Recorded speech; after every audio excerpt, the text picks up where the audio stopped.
Cheers to you, Uppy. Here's to a great episode. Gonna top out my Chinese tea. Yay! Cheers, man, with this tumbler. Cheers, dude. A warm welcome, everybody. Greetings. And this is episode 3 of 观望东西，聆听左右. So you're finally getting the pronunciation right after the... This is after the third try, right? Really shows to you, despite my best efforts, the previous 2 attempts did not quite manage to nail it. Was it better today? Yeah, better. 观望, Wang. Wang. Yeah, that's the first sound. 观望东西，聆听左右. Yeah. The problem practice, is because of the way the words were put together, the pronunciation tends to get a bit tongue twisty. Oh, yes. Yeah. Mm-hmm. Anyways, yep, I'll keep working on it. Sorry for interrupting the intro. Nah, that's all good, man. Practice makes perfect. Obviously, the more times I practice, the more it becomes muscle memory, and there is no running away. So this is an attempt to try to bring a more balanced and nuanced look into the view of the culture and the mindset of China. My name is Bob, an observer of China's fourth rise from afar. My name is Apingo. I'm that Chinese history guy. I'm a storyteller on YouTube. Now, anyways, the last 2 episodes, we spent quite a bit of time hearing me drone on and on and on about the history and the evolution of the Chinese civilization. Now, how about for this episode, at least, we hear a bit more from your perspective and basically find out a bit more about what you do.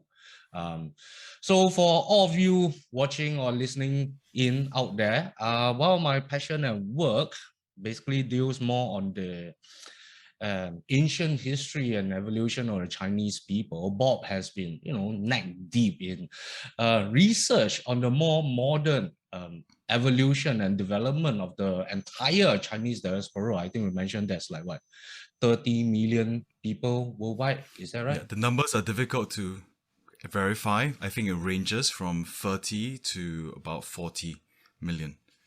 Wow, that's trying to document a lot of stories from a lot of people. Now, and a lot of different places too. Yeah, and a lot of places. I mean, I live like a caveman, and my job basically mainly deals with going through old texts and reconstructing certain parts of the stories, and maybe translating these texts for a modern English speaking audience. So I don't go out much, not even to go to the neighborhood shops or whatever. But on the other hand, Bob has been traveling around the world documenting, like we said just now, the extremely many stories from the extremely many people of the Chinese diaspora, from their lived experiences to their stories, their individual stories. And so, to be honest, I have no idea how he does it. I mean, on top of writing these academic papers, being a father, being the human of a adorable Kelpie, where do you find the time to do all these things? Or like, seriously, time management, you have to teach me sometimes, man. Yeah, there's a lot of micro time management involved, with a view that a few years down the road, there are bigger plans involved. So my journey into figuring out this passion for learning about China is to reduce or to integrate reliance on secondary or indirect evidence, because from my experience, it's so easy to learn about a foreign place using things like text, images, moving images, but what that could actually bring to you, I would make the argument, is limited. Because you could identify things like what's the culture in terms of the language being used, what are the religions in practice, but getting into their minds, I simply felt required spending time in the country itself.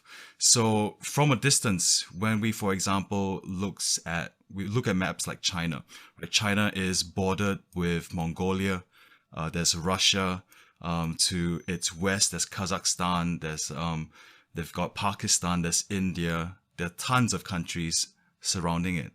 And the kind of topography and geography, one cannot glimpse from simply looking at a map. It's like beyond that. Like the story of the blind man trying to describe an elephant, isn't it? Like you can only ever see a small part of it, and a lot of people Yeah. make the mistake of like assuming that this part that Yeah. they saw is the entirety of the picture of the story of China. Yeah, that's spot on. So I think it's fair to say, because we are all observing China from a distance, we are all relying on some level of assumption or media that we trust, media that is accurate. So beyond thinking about, okay, what's China's present circumstance, what's shaped it into its identity as it sees itself today, is the sum total of all of the neighbors that it has. Beyond that, if you look into sources such as business intelligence, they'll classify China as having a score of, for example, I think 80 for power distance, the distance between the powerful and the less powerful. They get a score of 87 for long-term orientation, which is not Okay, surprising. Yeah, can we stop you for a moment there yeah, regarding these numbers? So from a yeah. scale of 0 to 100, what's good and what's not good? What does scoring 80, scoring Yeah. 87 on those metrics mean actually? Yeah. So in terms of power distance, for example, which can be described as the fact that not all individuals in society are equal. It Mm-hmm. expresses the degree of the culture towards these inequalities among us. So we have a very high score in terms of power distance, means that society agrees that, hey, you know what? It's fine. This is just the way things are. There is this leader of the country that's very, very far away and far detached from my life. Whatever he or she says, we got to do, and we accept it. So it scores 80 out of 100 So in that regard. for someone who scores Mm. very low on this chart, it will Yeah. mean that what the leader is meddling in every part of their lives and they really don't like it. Let's say if you score Mm, 20 on this. somewhat, but not quite in that sense. I think it will mean that the leader is more accessible. You could reach out to the leader directly, you could criticize the leader, but it's fair game. So I'll contrast that with Australia, where I'm currently living in. All right. In the same metric, according to Professor Geert Hofstad's 6 dimensions of national culture, power distance being one of these layers, Australia scores 38 because it's a much more level playing field. It's more like, if you don't like what the leader says in the media, it's fair game. You say what you like, you could present your case, and it's all part of the public sphere. And that's Okay, okay. contrasted with a score of 80 for China. So, I could try my best to learn about China through text, through images, through moving images are especially powerful. And essentially what brought me to actually go visit China was to go and see for myself, to make use of my 5 senses, my sense of sights, my sense of hearing, my sense of touch, my sense of taste, as well as smell. And I'm just going to share the screen for a moment, RP, and just to maybe dramatize the extent of my passion in discovering more about China up firsthand. So I'm currently sharing the screen, RP. I'm hoping it's showing up on your computer as well. And what we're looking at is Fenghuang, arguably one of China's most beautiful ancient towns and home to the Tujia. And coming out in a few moments' time, and as I'm flying these drones around China, it's been one of the most joyful things, because to be able to see it from a third dimension rather than just simply on the ground informs you of the geopolitical, strategic, security implications that make them who they are. I mean, What we're looking don't at. you face any restrictions for flying these Oh my drones? goodness, so little, man. Licenses, I mean approvals and stuff like You that? need to register it, so you need to have this QR code stuck onto your drone to fly it around China. Oh, okay. But the number of places you can fly where there are no major restrictions are plenty. But All right. that's based on my last visit, which was close to 2.5 years ago. Still pretty So recent. still pretty recent, I think, but we don't know if there's been any massive changes along the way. Okay. So So yeah, all you of these experiences has been nothing short of mind-boggling, because what we're looking at currently is the southwest part of China, and you begin to see places like Yunnan, Guizhou. There's a little bit of Hunan in the video as well, and then up here, this will be closer up to where we are up north. So yeah, the Great Wall. Right. It's interesting to look at it from a two-dimensional picture or painting or art, but to be there and to see how steep and impenetrable the terrain already is. Just the Yeah, scale of it all, right? Like that's it. you can't feel the scale unless you're there, up close and personal, I guess. Mm-hmm. Yeah. Mm-hmm. So that's the Great Wall. We spent, I think, about approximately 3 weeks there, just day and night, capturing shots of it. We stayed near the bottom of the hill, and yeah, just to be able to see all of this up close was. Which city was this? This one would be. Hang on, this was from a more recent trip. This one would be. This would be. Hang on. I can't remember the exact name of it. It's a Ping Yao, I think, Guzhen. Oh, okay. Okay. Yeah, so it's like the walls are like 4 kilometers. I think I'm just gonna zoom out. If you can see, it's like 4 kms each way. And so like 16 square kilometers of city And with the. interestingly, this would be roughly similar to what an ancient Chinese city would look like. Mm-hmm. Yeah, Yeah. like this, the city planning itself hasn't really changed from like way back then.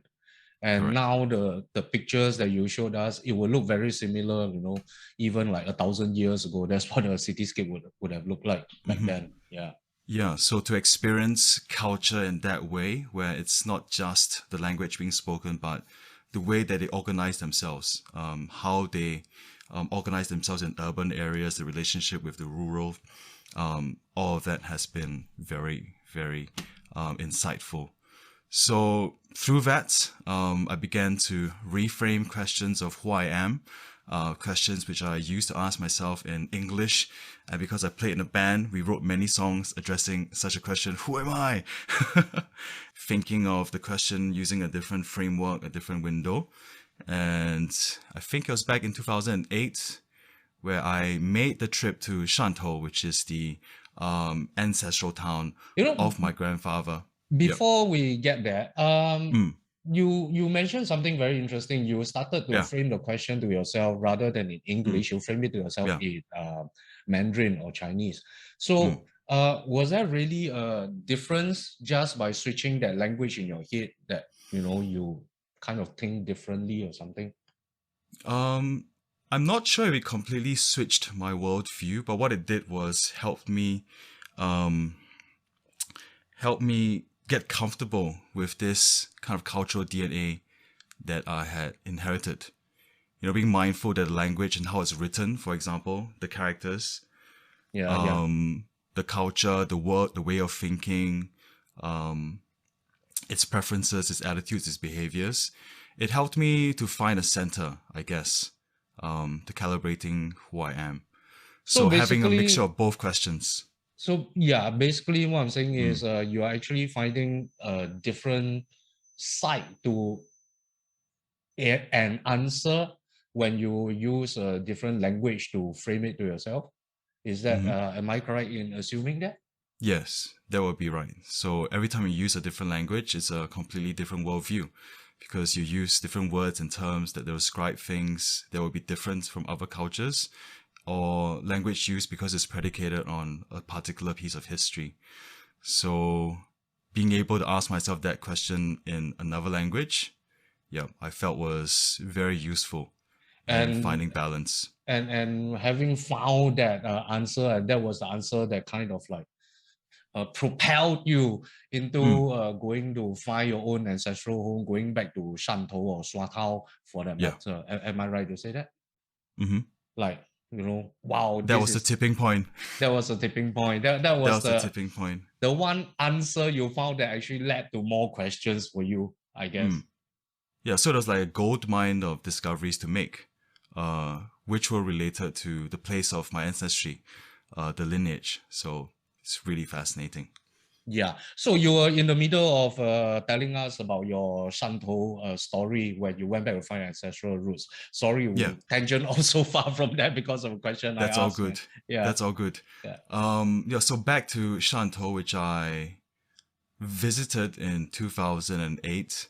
So the long story behind it is I was working on a postgraduate paper that was looking at China's rise through how they were communicating using the Beijing Olympics. So that started me on this massive rabbit hole into like, okay, I am trained in the media, at least to be literate in how media works. All forms of media at the end of the day are construction, which is made of editing, selecting, framing, the use of language, determining what can be said, what can't be said. So yeah, decided to take a deep dive and I'd ask the family members if we had any contact with the family in China at all, because I think the last time this communication was 20 to 30 years. There was a huge, huge gap. So we found a letter from the 1970s or 1980s. I brought that letter with me. So that was the last communication. Brought that letter with me to the airport, landed there, told the cab driver the story. Hey, I'm here to find my roots. And we went on this epic adventure. And back then, correct me if I'm wrong, and back then your command of the Chinese language still wasn't that good yet. Yes, and I couldn't really, I still can't speak Teochew. So, yeah, Teochew is not easy to speak. I mean, I understand. It's not even easy to understand if you have those old Teochew guys with that heavy, thick accent. I can hardly understand what they're saying, although Hokkien and Teochew is very similar language. Yeah. Anyways, another sidetrack, another tangent. But yeah, you were saying you were in Swatao with this letter in your hand and you don't really speak much of the language. So yeah, go on. Yeah, so fortunately I traveled with my dad who could speak the language. So there was a way for us to navigate around. So after a few missed turns, we ended up in a person's place. And the reason why I'm quite careful with how I'm going to say is because with the address that we had made a mistaken knock on the door, thinking that was the location. We knocked on the door, we went inside, we said hello, we hugged, we were like, oh my goodness, this is our family reunion, only to realize the person told us, a few years ago, they had rearranged the addressing system of the area. So it's just a few doors down. So we had to say goodbye, had to go over to the other house and eventually got connected with the ancestral home. And so that was Swatao. Yeah. This time around, you got the right family, right? After this time around, we got the right family. I mean, the last time you told me this story, where the tea sets and everything was already out on the table before you guys realized. Yeah. Fortunately, we managed to clear up that case of mistaken identity. And I think it was the same trip when I also paid a visit to Shanghai for the World Expo. And then to see the difference between a city in the first tier and a city from the lower tiers, that was very, very mind-boggling as well. So my time there really helped me to understand that there are very, very different geophysical influences on the way people live and what shapes their culture. And this was back in 2009. 2008, 2009, so around that period. You started this journey more than 10 years ago, 11? It has been more than 10 years. More than 10 years that you've been doing this research and doing this documentation. Wow. Yes. That's a long time to be. This is really a long-term project, man. Yeah. Yes, it is a very long-term project, one that I hope we'll be able to complete. So it's my brother and I on this mission to document the lives and the environments of China's 56 different ethnicities. Looking forward to more adventures, hopefully when the pandemic ceases to be a part of our lives. Now, having traveled, to all these places and visiting all these different communities of the Chinese diaspora, as we mentioned, for the past, 12, 13 years, and having seen firsthand, and experienced their different cultures and their traditions, what are some of the similarities and differences between all these different communities that really stood out to you, that really caught your attention? Like, hey, this is so similar despite the distance, or hey, this thing is so different in every single community I visited. Like, Are there any of these instances that stood out to you in your travels? So I'm going to speak quite broadly about it first before I zoom down into it. And I'd like to present the idea that culture is maybe 10 to 15% visible through its language, through architecture, through how people communicate, how people dress. But there's the 80 to 85% that's invisible. That's stuff that's harder to detect. And because in most times, if you're not making use of face-to-face interactions, it's extremely difficult to read the non-verbals in the absence of that. So what I found is that if you define or describe culture as a form of mental programming, there's a lot of diversity in food and preparation. You have so many different cuisines. They're famous in China. If you travel to the West versus what they eat in the South versus what they eat in the East, there are marked difference because of access and also because of issues like climate and how well food was able to be kept. And I guess also it depends on what kind of foods the land could have supported back in the days, right? Exactly. That would have really affected the diet of the people, I guess. Yeah, that's 100%. And then there's diversity in lifestyle, how they live. There's diversity in even social structure, traditions and customs, language spoken, even though 普通话 was the central glue.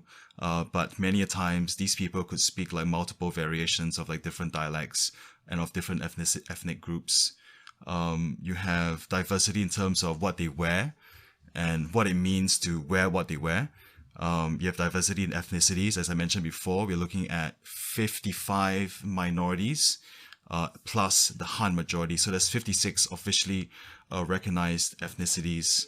So there's diversity in those regards. But where it's similar would be some of the macro narratives or stories, such as literature and stories, the history and the myths, and this perception of what is necessary to maintain a stable civilization. So if I can be quite specific about what are some of the impressions that I had from my experience over there, is that when my brother and myself, when we travel to China, we'll be very sure to get ourselves a local guide. So this would be someone from the Miaozu, for example, or Tujiazu, and we would basically get access to their stories, their friends, their family members, because we could go on our own feet and just walk around, but to have that perspective really opened my eyes. But so I think, yeah.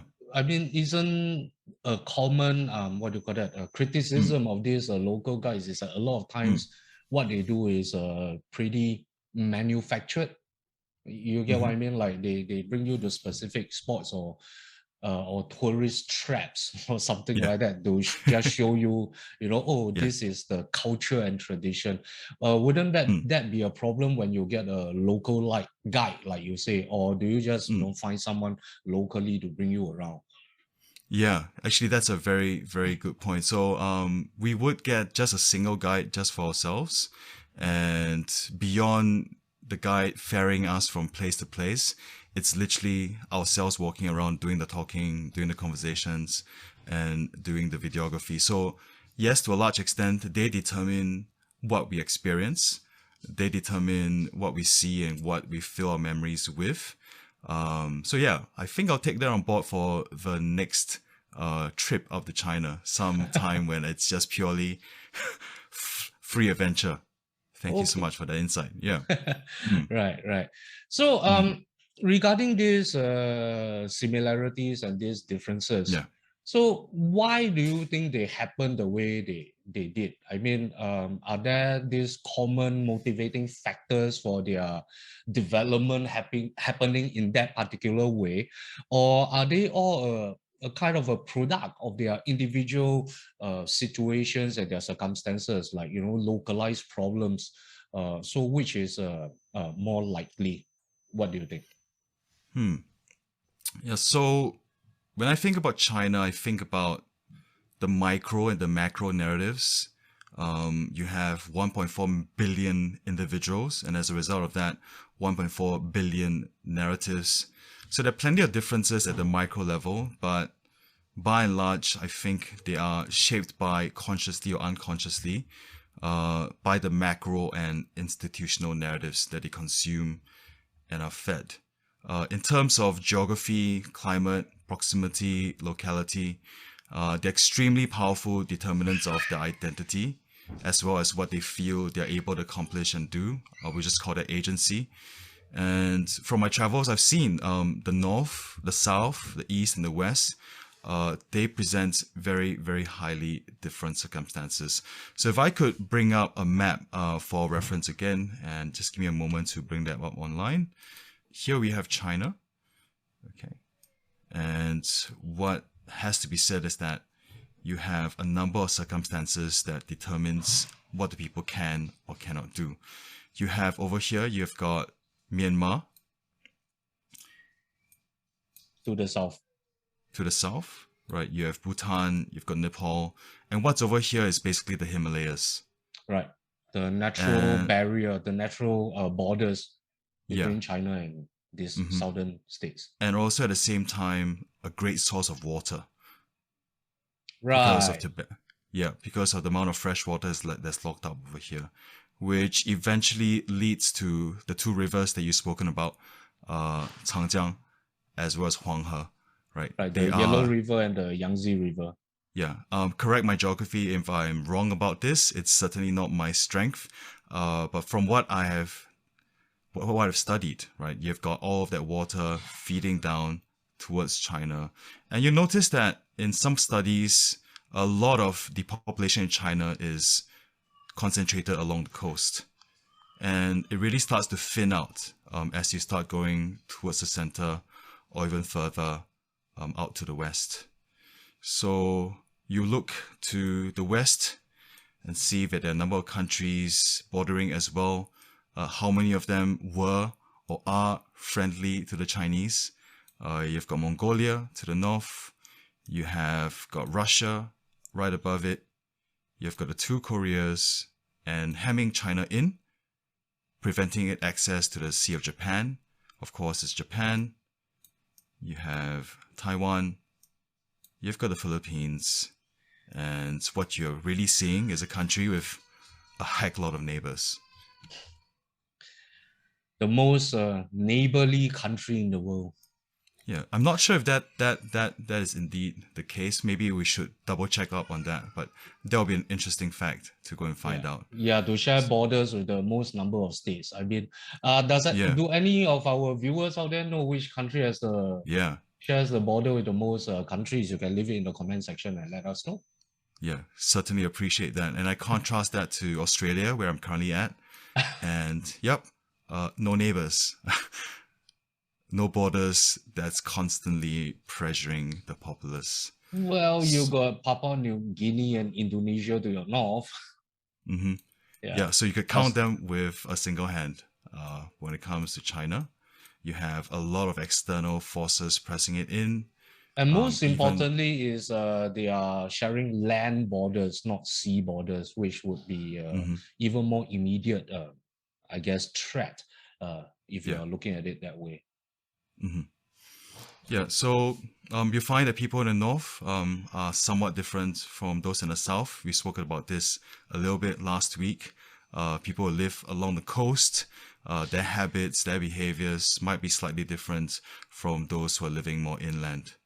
And what you find is that the further away you get from the central seat of power, the more different the interpretations of some of the rules and policies can get. For example, in my travels around Yunnan, this was, I think, one of my early travels to Yunnan. I'll be looking at families with like 2 or 3 or 4 kids in a time when the official one-child policy was still in effect. Were they from the minority ethnicities? Because I believe the one-child policy did not apply to the minorities. They only applied not to the minorities. They only applied to the Han majority. Yes. So that's why over the past few decades, you actually see an increase in population of the minority races in China. Even though a lot of people were saying like, oh, China's population actually dropped. Not dropped, I mean like it is going to age. Yeah. That's something that I saw at the Shibo, the World Expo back in 2009. There's this big exhibition about how China will have the fastest growing aging population in the world soon because it's not replenishing its numbers Yeah. quickly enough. Yeah. It'd be interesting to know what that those numbers are today. But while we're at it, I'm just gonna maybe draw your attention a little bit to some official documentation from the mfa.gov.china website. So the fifth, I wish I could tell you I could pronounce all of these names correctly, but I can't. So I'm going to try my best. So there are 56 ethnic groups that's identified and confirmed. So there's probably more, but the ones that are officially recognized by the central government are the Han, the Mongolian, the Hui, the Tibetan, the Uyghur, the Miao, the Yi, the Zhuang. I cannot pronounce this correctly if I tried. Boye, I'm not sure. There's Korean, there's Manchu, there's Dong, there's Kazakh, there's Hani, Tujia, Bai, Yao, whom I've encountered. There's Daizhu, Li Su, Va, and the list just Goes keeps going on and on. on. Yeah, and the numbers in terms of its breakdown, if I'm looking at the right place, yeah, some of the numbers are quite interesting. Like the Hanzu, well, if this current data is correct, there we see it takes up about 91% of the population. So about $1.2 billion based on these 2010 numbers. I'm sure it's very different now. Zhuangzhou, like 16 million people. And then some of the minorities are in the matter of like hundreds of thousands. So it's quite interesting to see the amount of diversity they've attempted to capture. So even groups that are just tens of thousands large, and in some cases like this, Menba, just 8,928, yet they're recognized. And then you've got this kind of gray area for undistinguished. So There's with a these lot will of come, people. with this comes a lot of histories, lineages, stories, worldviews. So yeah, trying to capture as many of these minorities within the next few years, hopefully keeping my fingers crossed. We've probably done about 20 up to this point, so I think another 35 more to go. Wow. Wow.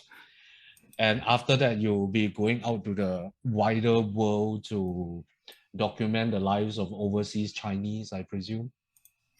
Yeah, that's certainly something that I'm planning to do, to get in touch with more overseas Chinese, just to tap on our perspectives on what China is doing, what China could be thinking. Right. So actually, earlier on, you mentioned in one of your answers that seeing China with your own eyes instead of through, and I quote here, the lens of manufactured public diplomacy. That's quite an interesting way of putting it, and I believe some of the Western media outlets would love to get their hands on that quote. The lens of manufactured public diplomacy. So Yeah. interesting way of putting it. Could you kind of expand a bit more on what you mean by that? Yeah.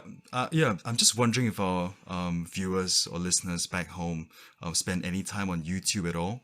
YouTube is an interesting space because it's not supposed to be accessible in China, but you'll find plenty of content from China, from the official state line to some of its provincial television channels, freely available on YouTube.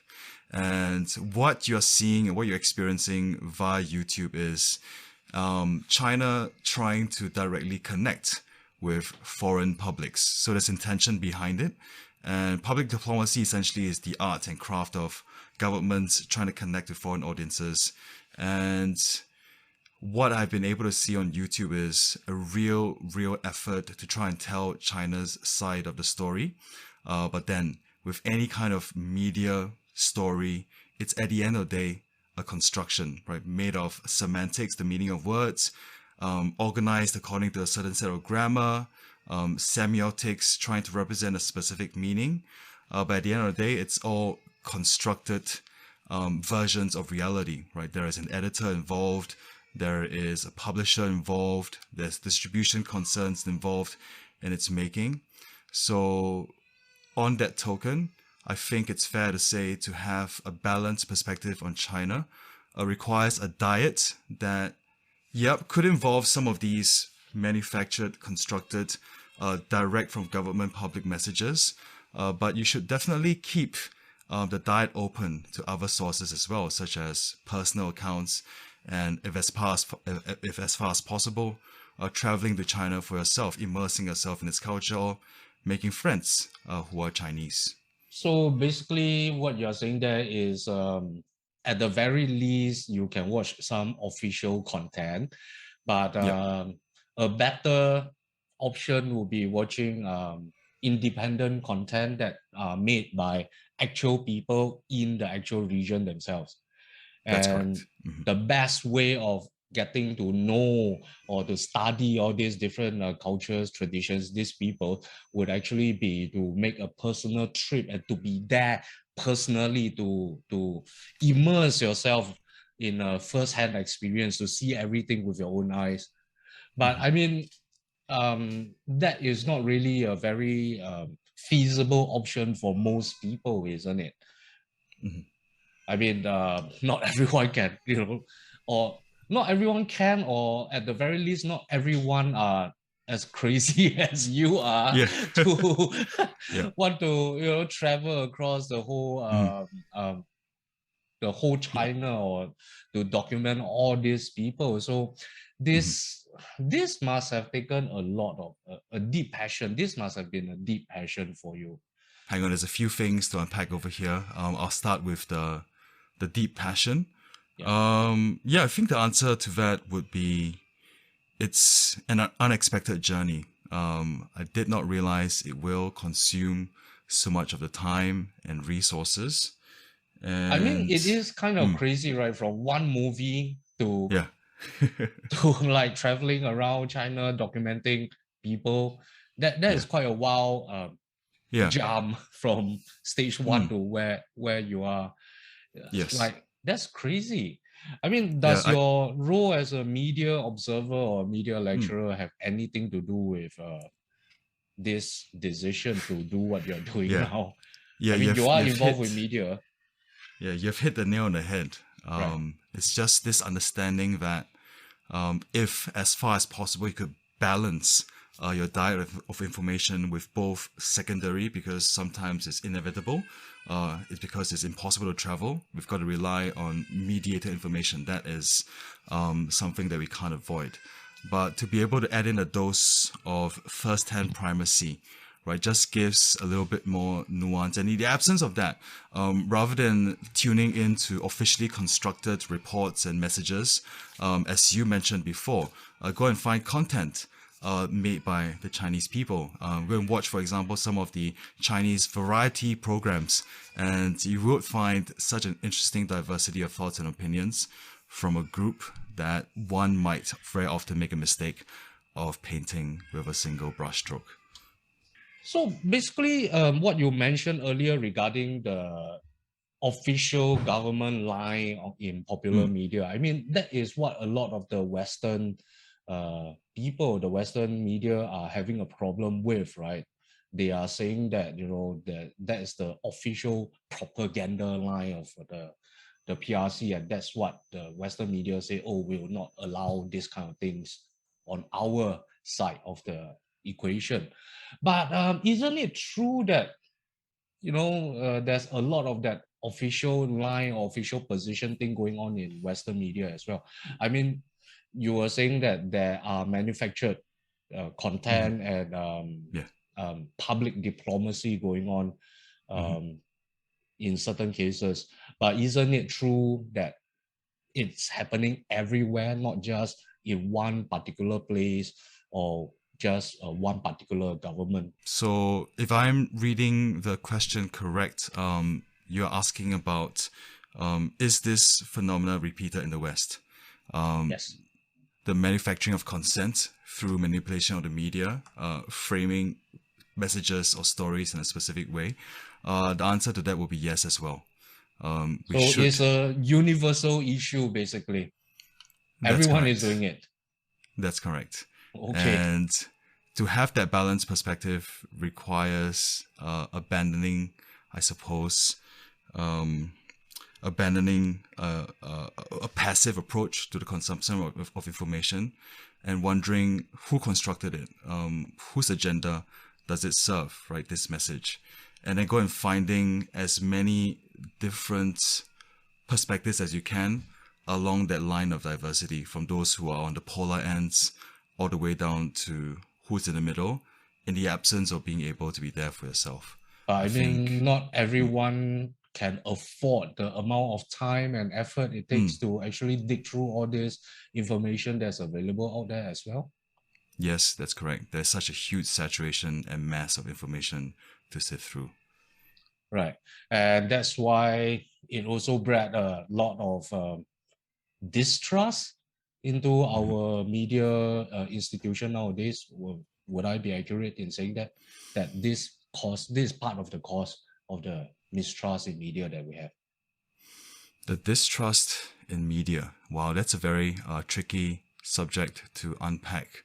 I mean, there will be media with great intentions and good intentions, but once the message has been put out there, you cannot really stop how it's being interpreted, what goes on into the mind of the person decoding the message.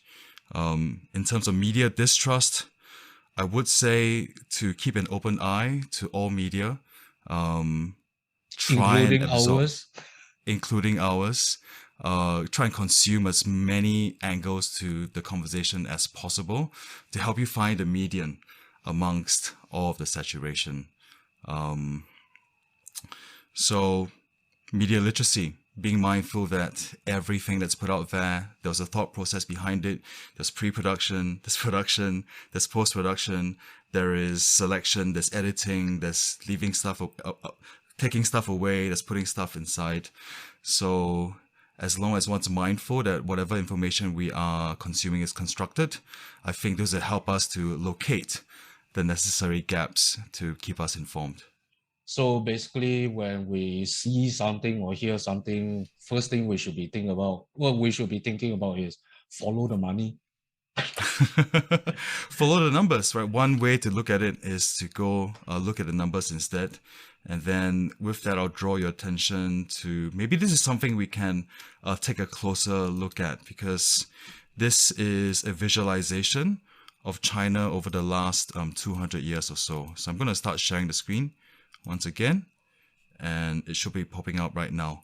Right. So we're currently at 1800, and on this axis, this is life expectancy, and on this axis, this will be income per person, GDP over capita, inflation adjusted.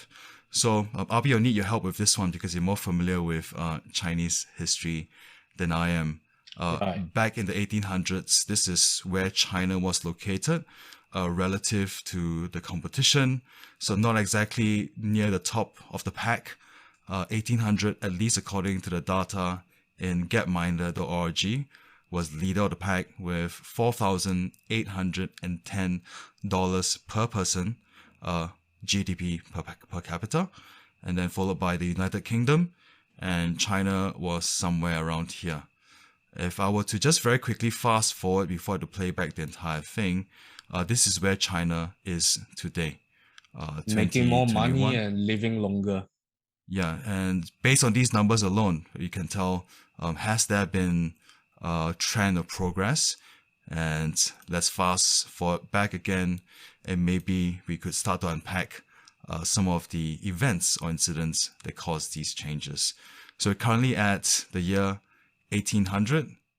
It's 1810, 1820. Not much is going on for the 20 years. The life expectancy was about the same, 32, and income levels about 10 or up per person, GDP per capita. And then we move along to the next 20 years, and still it's somewhat remaining the same. Can you quite recall what's happening in China during this period, 1843? This would be the final dynasty. Yeah, this would be towards the tail end of the Qing dynasty, which would last for another 60, 70 years. So the final half century of imperial rule in China. Yeah. And this was also a period of time that saw quite a fair bit of conflict on the Chinese mainland itself. It was actually a whole series of wars. You have the Sino-Japanese War, you have the Opium Wars, you have the foreign invaders by the 8 Western nations that forced China's doors open at that time. So, and let's just say that internal administration to the people and to the land wasn't done very well as well during that time. So we have this situation where we have very low life expectancy and really not that much income. So they are poor and they lived very short and very difficult lives. So I'm sure the casualties from the wars would have contributed to the numbers being so low. I mean, this is an average, right? Yeah. So the conflicts would definitely contribute to the low life expectancy of the Chinese people of that time. So we're moving along to the later half of the 1800s. So it seemed that 1856, the life expectancy was down to 26 from kind of hovering at 32 or 33 thereabouts. We're currently at 1874. This is currently China's position. Life expectancy is 32. Income levels are pretty similar to where it had started off back in the 1800s. And then bam, in the 1880s, there was another 1878, went down to 25.2 years. And what's interesting is, I'm not sure if it's because of the measuring or the metric back then. According to this, income levels were not impacted, but life expectancy was in 1880. I think it's the theory that I put forth just now, is the wars and the conflicts. I mean, these few years, most probably those years where life expectancy dropped was when a lot of people were killed in the conflicts at that time, in those years. So we're moving along to almost the turn of the century. So this is the 1903, and still somewhat stuck when comparing to countries like United States at this point in time. Really steaming ahead, 11.5K. You've got the Switzerland, just a little bit behind. Life expectancy is like significantly better as well. It's 50.8, contrasted with China, still in its 30s. And what's this? Australia, 8,260. I'm going to keep going with the timeline, going back to press play. And there was a pretty big drop in 1918 when life expectancy went down to 22.4, and looks like income levels was 1140. I think that was during the Civil War, 1918. The last emperor has abdicated for like what? No, 1918, you say? Yeah, 1918. Yeah, should be the Civil War. It can't be the Sino-Japanese War, not yet. That will come, I think, in the 30s. I'm sorry. Yep, so that's another dramatic dip. We keep going. Another few dips over here, 1927. And really, income levels have not been moving at much for about 120 years, if the data is to be believed. Then we move along to the Second World War. And then there were some dips as a result of the Second World War in terms of life expectancy. And yep. Oh, okay. So in the 1960s, 1961 kind of rebounded quite quickly. I'm not sure how. 60s, if I'm not wrong, was a cultural revolution happened in China. So that would explain also another dip in either income or lifespan. And it's not until, I guess, the 1970s where you can see China still at the back of the pack. Countries like really small icon UAE is way ahead in terms of income per person. You have Brunei, then you've got the United States over here. In 1972, this is China. People are living longer, but not necessarily making more income. Yeah. So this was yep, and now Deng Xiaoping is in charge already. Is the 80s. So Yeah. this will be the very beginning of China changing its economical direction. The opening, that's what they say, the opening Yeah. up of China. Yeah. Yep. It's now the year 2000. Life expectancy continues to improve.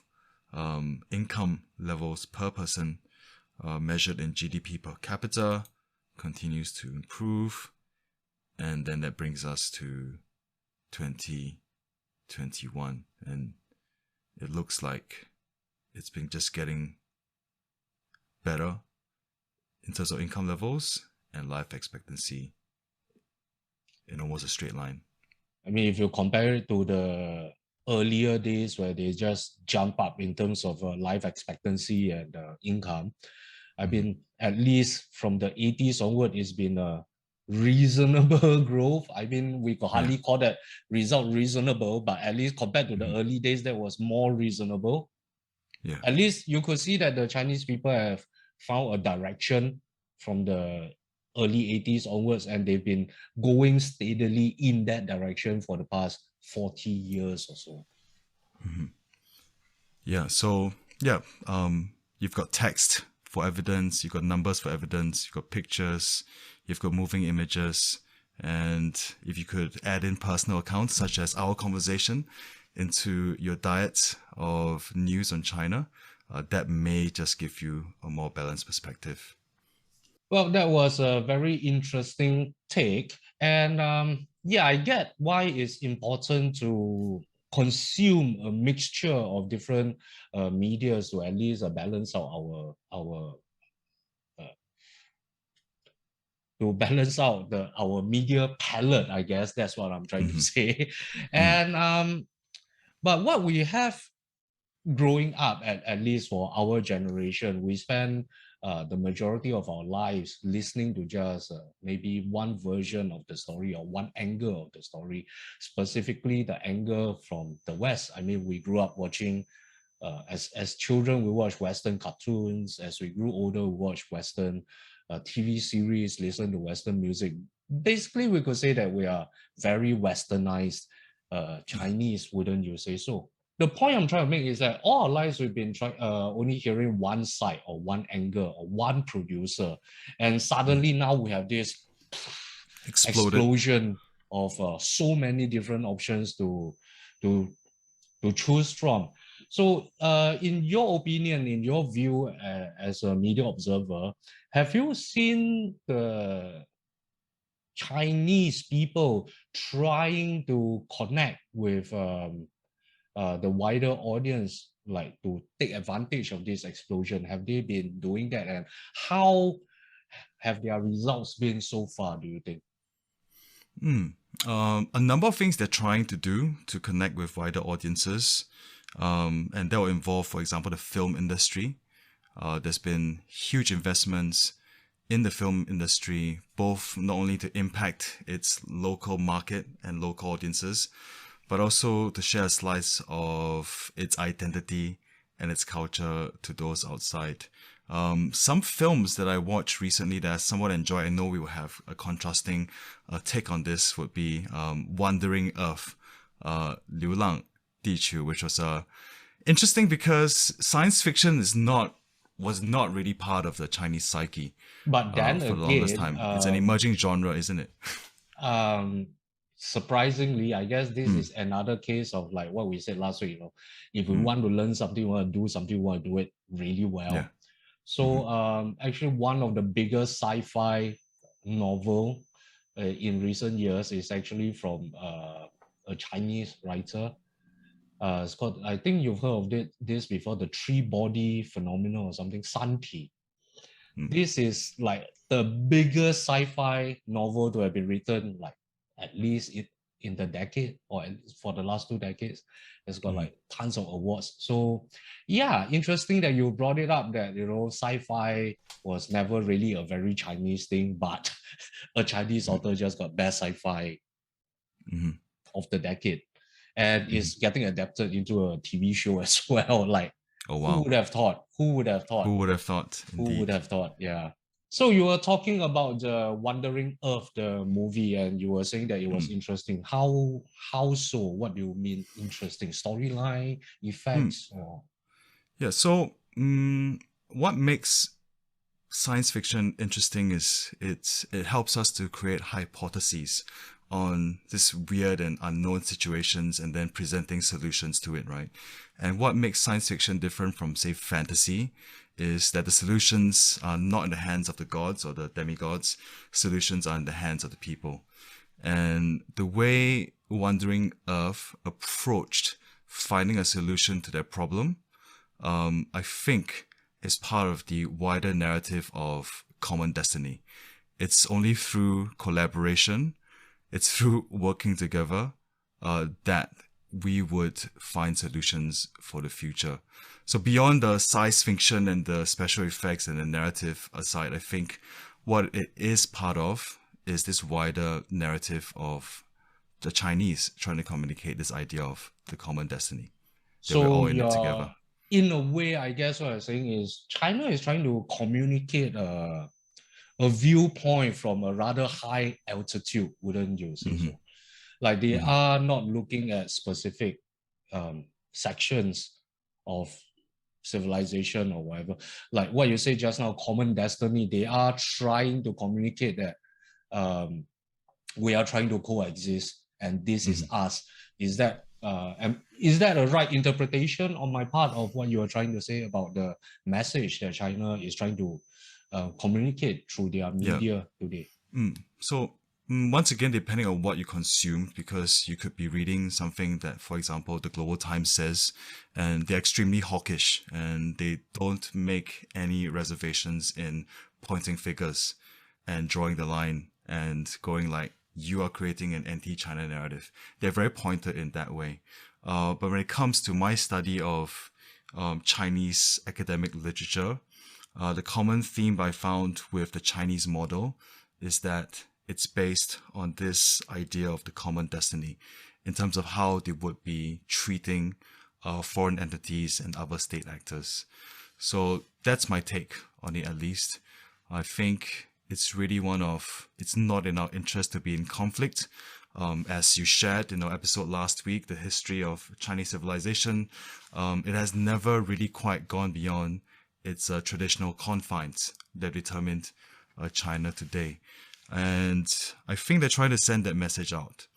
That they are content to sit where they are as long as nobody comes and try to tickle the dragon, so to speak. Yeah, or what it would deem as domestic affairs from Right. their point of view. And very interesting point you brought up, or interesting term, common destiny. So they are not looking at it like, oh, common destiny only works for the Chinese people. We want to have a common destiny with everyone globally. That's their take now, right? That's correct. And that is interesting in a way that I understand that internally they have this policy of common prosperity. Would you say that is something that is related to a more modern day Chinese psyche? This whole theme of common destiny, common prosperity, would that be a rather new thing as well? So if I can draw reference back to the research which I quoted earlier, which was from Professor Geert Hofstede, in his measurements of the 6 dimensions of national culture, Australia, just for contrast, scores about 90 for its sense of individualism, versus China, which scores 20, which means very low on the I and very high on the we. And collectivism, I guess, is a term that's long been associated with China. And in China's context, if I can quote the research, right, they score, once again, I think they score 20 for individualism, and suggesting that China is a very highly collectivist culture where people act in the interest of the group and not necessarily of themselves. So basically, the Chinese people are still continuing with this mindset of the collective good since. And let me qualify that this is a Western perception, a Western business study of China, is that impression that they have is that, in contrast to other countries like Australia, I could put in the US as well, just to have another reference point. So United States. So United States will score 91 for individualism. Australia scores 90 and China scores 20. So the metric is, on one end, is your society about the I, very individualistic. It's about me, myself, my family. That's really, really tight. Or is it more about the wider we in question? The society at large, basically. Yes, that's correct. It's very interesting that just now you have to point out that it is from a Western study or a Western narration. Because that's my primary diet of what I have to consume to make sense of China from afar. What's interesting is that in today's media landscape, you have to point out, like, specifically, or this is from a Western POV, or this is from an Asian POV. And that is quite an interesting phenomenon that I believe we are the first people to actually experience on a massive scale.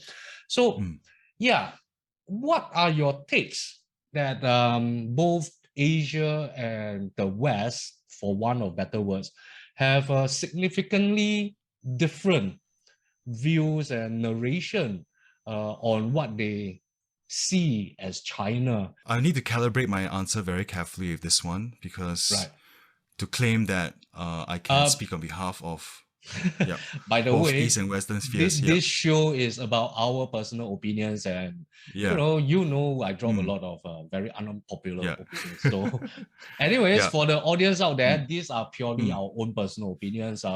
Do your own research on certain numbers and figures that we put.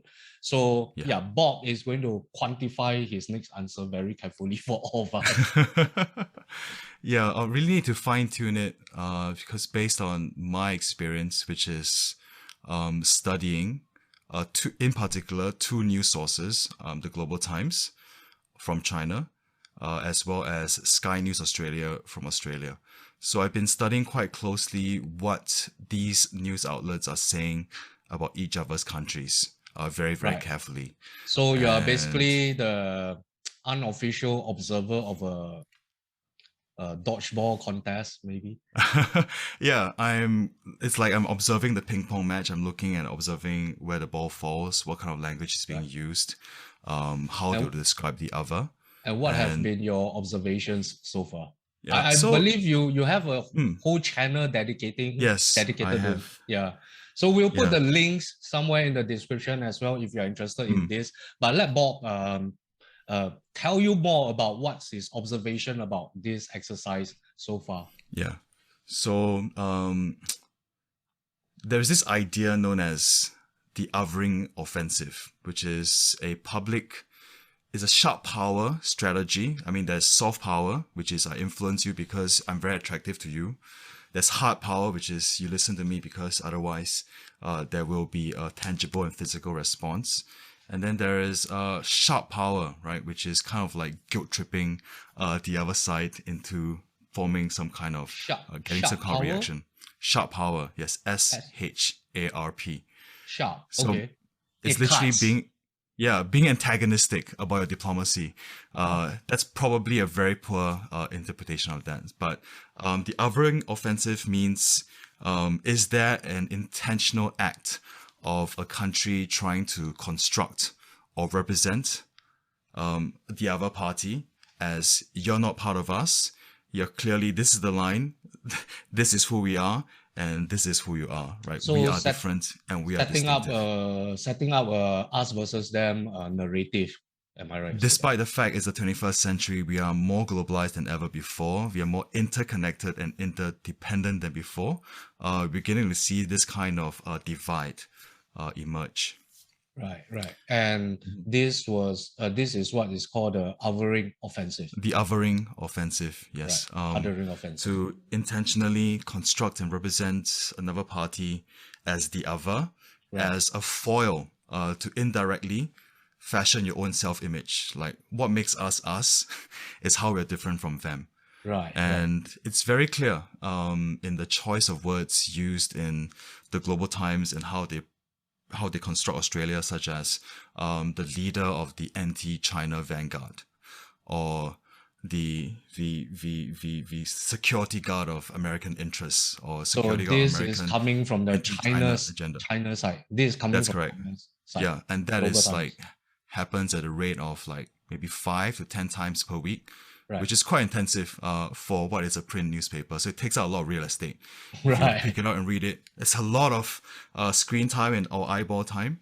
And then in contrast, Sky News Australia, which is a not a state mouthpiece like the Global Times, but they're quite hawkish as well.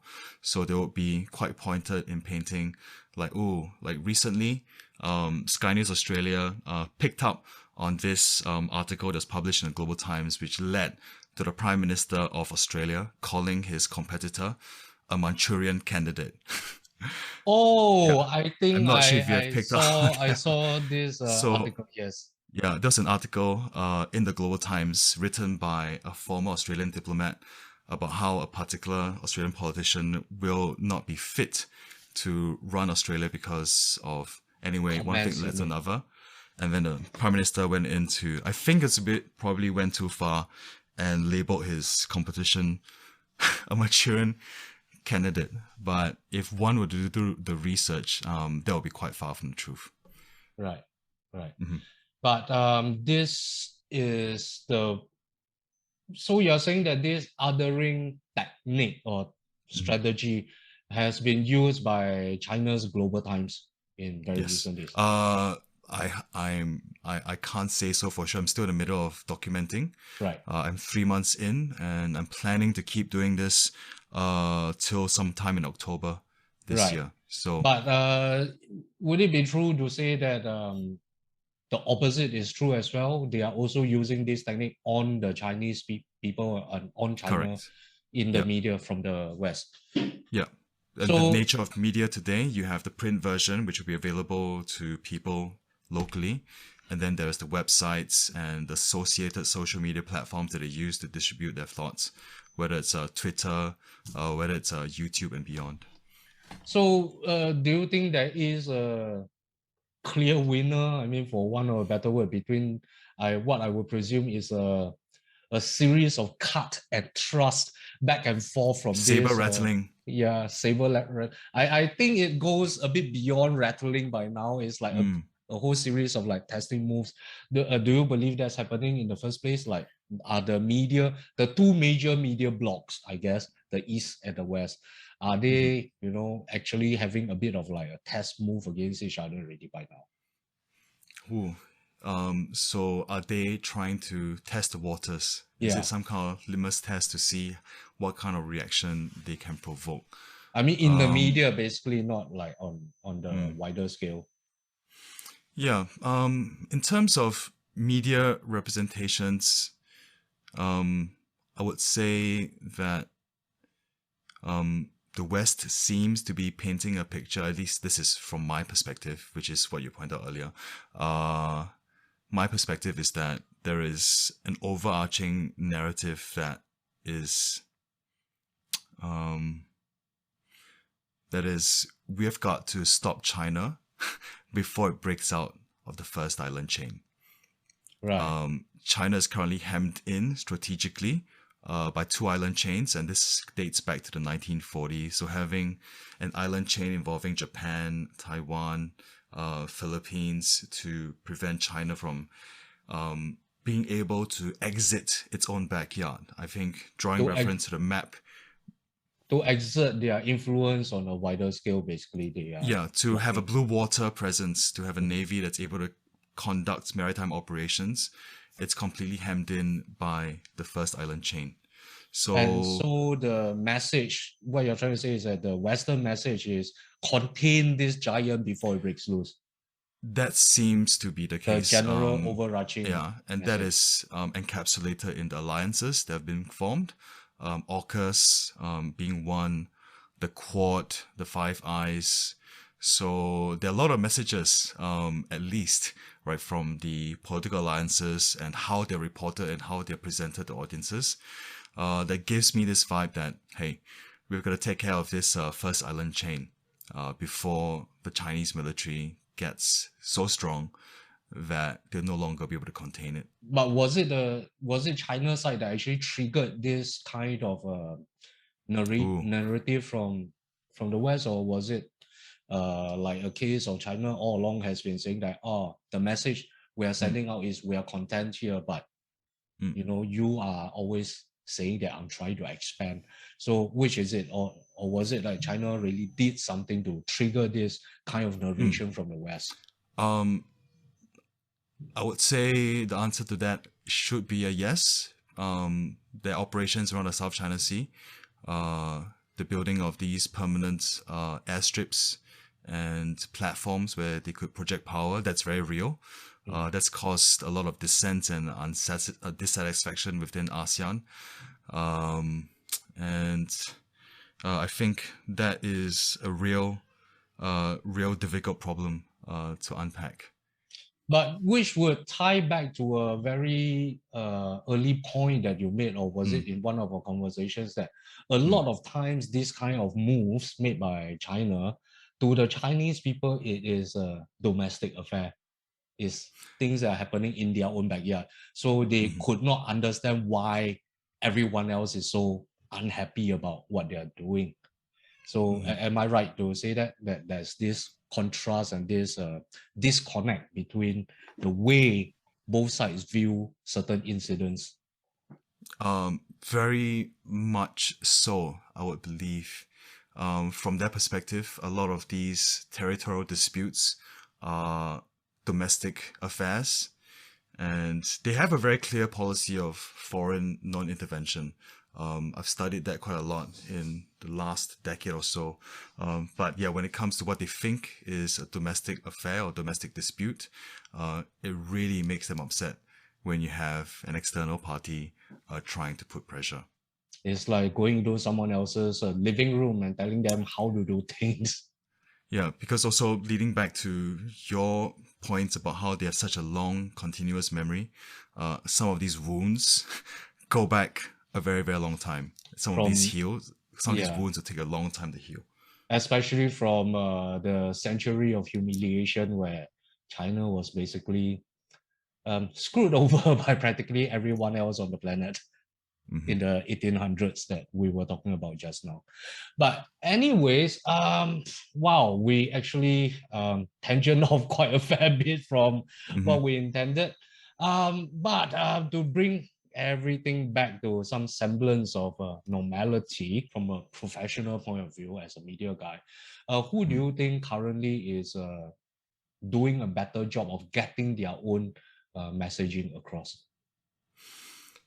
Who is currently doing a better job of getting their own messaging across? Wow. Depends on the audience. If I was taking myself as the consumer of such information, I'll say the West seems to be emerging stronger at the in present terms time. of the presence in the media, Because like of in terms the media support presence. they've been able to garner, the alliances, the groupings that they've been able to galvanize multilaterally against China, and China's response has been a partnership, a strategic partnership with Russia, and that's the only thing that they've had to show for it. So in terms of effectiveness of public diplomacy that's winning friends from overseas, they've had limited success despite the Olympic Games, taking center of mind for so many people.